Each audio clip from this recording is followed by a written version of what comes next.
Alright, we're going to install the mile marker hubs for the Mahindra Roxor today.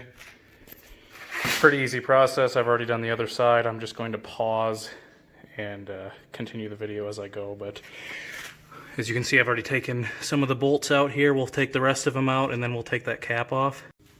To take this cap off, I'm just using a flat iron here, and you kind of just pry around it slowly.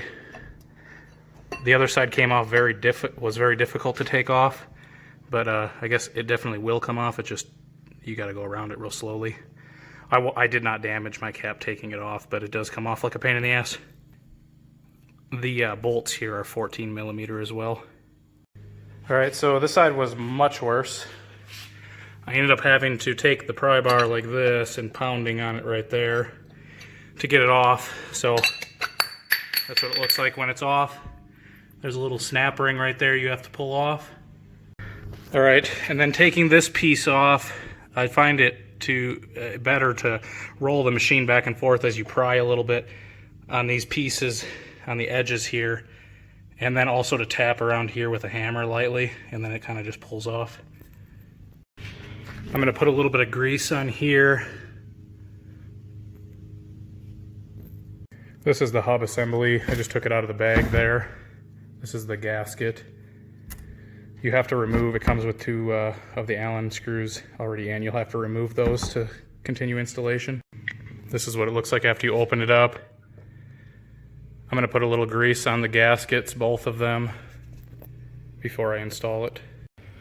After you've greased the gaskets, this just slides right over the hub.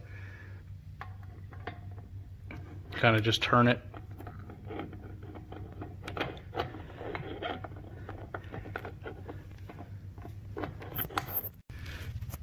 Until it falls into place. Then line up the bolts. Make sure you put the bolts in here first, because otherwise once you have the top on, you can't get the wrench over the top of it. So one other side note with these mile marker brand, this happened on the other side too, so it must be, I would assume, how all of them are, but there's not enough room for the socket to fit between the wall of this and that on some of them, not all of them. So that's a major pain in the ass. So I ended up just tapping it with a hammer, the socket, to get it on there. They come off just fine, but I didn't want to take it back, so I'm just pretty lazy. So anyways, the next step is to put the snap ring back on. It just goes back right in there. After that, you're going to grease that gasket, put it on in the free position, just put the Allen screws in, tighten them down, and you're good to go. That's what it looks like after it's done, tightened up, ready to go.